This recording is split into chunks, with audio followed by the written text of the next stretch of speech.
Beloved, I bless the Lord for this week that we just passed, a blessed week where the Lord provide all your need. You are alive. So the Lord was with you all this week. Today, I just want to share the word of God with you. Remember, my duty is to explain to you that you are righteous before God. Not righteous before everyone, but righteous before God. Because in 2 Corinthians 5 from 17 to 21, God has made you a new creature if you are a Christian. In 21, he said that he who knew no sins, God has made him to become sin for you or for me, so that we may become, I or you, become the righteousness of God in Christ Jesus. So, all those things make you a winner 24/7. Because if you know that you know what Jesus has done for you, that Jesus has made you now a spiritual man or a spiritual woman, you speak to existence things. You are a solution maker. Wherever people are, you come, you don't join the choir to complain, you bring solution. Because the more you know what Jesus has done for you and you apply it in your life, everything works for you. You may be in a bad situation right now, but before the end of this broadcast, you'll be surprised that all those things are gone out of your life. I want to talk to you today. I want you to take your Bible, because I'm going to talk to you about things that always hinders you to see your breakthroughs. Because in Mark 9 is Jesus' transfiguration, where he went up on the mountain and everything happened. In the gospel, 3 times they talk about that in the gospel. In Matthew, Mark, and Luke. You can go to your Bible and read it. But there's something that happened after the transfiguration. In Mark 9:14, he said that, and when he came to his disciples, he saw a great multitude about them, and the scribe questioning them. You see, Jesus went with the disciple. He went with the 3, but the other one stayed down. Now, somebody showed up with his child. He wanted them to heal that child. But they couldn't heal that child because of what? Because they spent time to arguing with the Pharisee, the scribe, and everything. Today again, you ask yourself, in this situation, you may be someone who you go through something, but you spend your time say, God, why? God, why? And the other side, God is saying, I have given you Jesus. He has saved you. He has made you righteous before me. So you don't need to complain to me. Don't talk to me about your problem. Talk to your problem about me. Talk to your problem about what Jesus has done for you. Beloved, we have to understand something. That faithless people always come to you with argument. Every time that you want to pray for them, every time that you are going through something, they always want to prove you that, this thing happened to you because of this. But you are a Christian. Jesus took all your sins at the whipping post. He suffered all those things, so that you don't suffer all those things anymore in your life. But the ignorance of what Jesus had done push you to suffer. So Jesus here in this Mark 9. Jesus did not took time. He just speak to the problem. He solved the problem. And remember, Jesus did something also. He saw the multitude coming because they were already the scribe and the Pharisee talking, argumenting. He did not take care of that. He just commanded. He solved the problem before everybody around come at this and that. You don't need somebody else to come to judge you for what you believe Jesus saw. Once you believe in Jesus, you have everything. Because in John 14, verse 12, Jesus said, "Verily, verily, I'm saying to you." He said that. He said that to you. He said that to I. He said that, "Verily, verily, I say unto you, that ye that believe in me, the works that I do, shall ye do also. And greater works than this shall ye do, because I'm going unto my Father." Where Jesus was here, you see in the ministry, he always prayed for his disciples. He sent them to go and do this, go and do this. Then they go.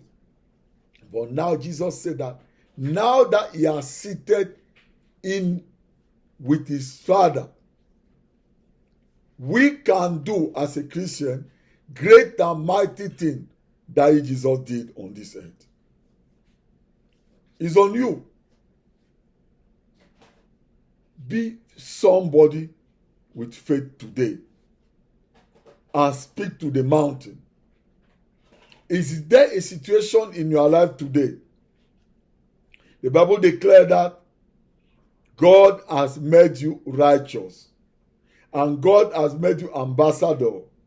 God has made you his son or his daughter today. And Jesus, as he is now at the right hand of the Father, so are you in this present world. So what are you doing with your identity? Are you going to allow problem to cover your identity? You are the city on the top of the hill, and everybody is waiting for you. So be in this coming week somebody who brings solution, who don't complain. I want to invite you right now in this drill. I want you to say with me that I'm the righteousness of God in Christ Jesus. And God's righteousness has delivered me from death.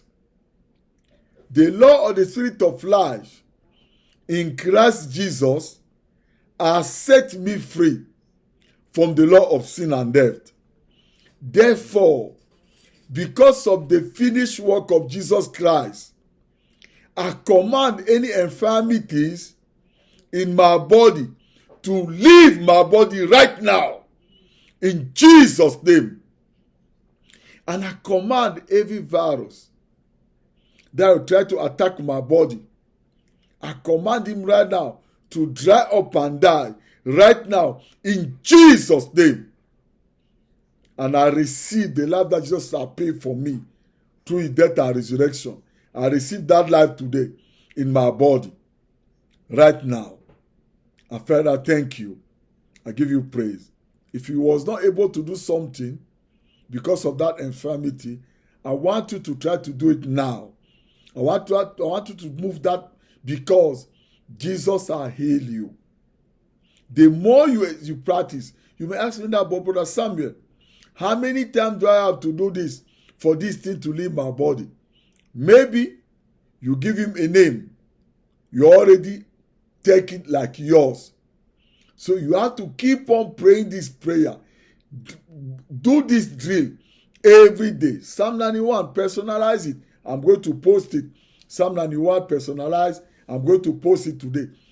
Read it louder and begin to quote scripture. Begin to say that you are a new creature. The more you say that and command that infirmity to leave your body, you'll be surprised. One day you just surprised that everything is gone. I say all these things because I know that you are a Christian. I know that you read your Bible. So I don't need to keep on quoting scripture to you. I told you, read this story in John, in Mark 9. Read it. You can take your time and read it and advise you. Just read it. As a Christian, read it. But if you are never accept Jesus as your personal Savior, I want to tell you today, the ark is still open. Because of all the events that are going all over the earth, there's no condition that can save you. The only condition that can save you is for you to accept Jesus as your personal Savior. He's the only one who came from heaven to earth and who died, and God raised him again from the grave, and people saw him physically. That's why he has given us this book, so that we may read it and understand what he did for us. So I invite you today, just come to him. Say that, Lord Jesus, I thank you because you come on this earth to save me. Put your name. I thank you because you forgive all my sins. Today, I receive you as my personal Savior. Now, Lord Jesus, as I receive you as my personal Savior, and the Father has glorified you by raising you from the dead, I receive the baptism of the Holy Spirit right now in my body. Saka mo sondoloma, ela masendele kemola masandala, kolo masendele makandala. What's happened is that every time I say that prayer, I just pray in tongues. You see, you also, if you do that, a strange language is going to come out of your mouth. First of all, that language in Jude 20 say that it's going to build up your body. It's going to repair your body. So the more you practice, the more you become fluent in your mouth. Don't just say that, no, don't be ashamed. You are driving, you can pray in tongues. If you are a believer that you never pray in tongues, put this thing back and learn how to pray in tongues. Just receive your own language in tongues. Begin to pray in tongues, beloved. In every situation, pray in tongues. Now that you have become a Christian, because you are a Christian, welcome home, brother, sister, as you accepted Jesus as a personal Savior. Now, as every Friday, we are going to take communion. Communion is the body of Jesus and the blood of Jesus. You can read it in John 6. In John 6, you understand what I'm doing to you, that I'm doing for you and I. Because in John 6, Jesus talked about the blood and the body. So, I want you to understand that Jesus, there's no doctrine. There's no other doctrine right now that you need to go through certain classes before you take communion. When that man, that thief at the cross said that, Lord, remember me when you come. Jesus did not say that, oh no, wait, hold on. Go and restore everything. Go and reconcile with people. The prodigal son, when he was coming, the father did say that, stop, go back and bring all the money that I gave you. He welcomed him home. So Jesus will welcome you today. Forget about all those people that want to trouble your mind. Just take this communion with me that, Lord Jesus, I thank you that yourself you carry on your body all my sins. You suffer the penalty of my sins on your body. And you went to the cross because of me. You took away, you become a curse at the cross for my sake. And by your death on the cross, I become dead to sin and dead also to curses. And now, because the Father has raised you from the grave, He raised me also so that I live unto righteousness and live a blessed life. And by your stripes, I'm healed perfectly from any hidden or exposed disease in my body. Eat it.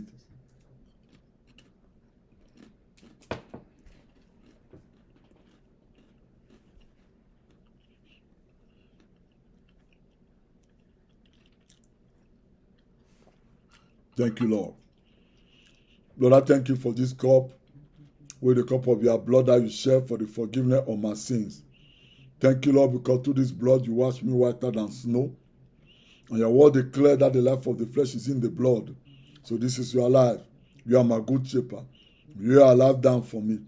So as I drink this blood today, activate my heritage of a righteous with preservation, healing, wholeness, and prosperity.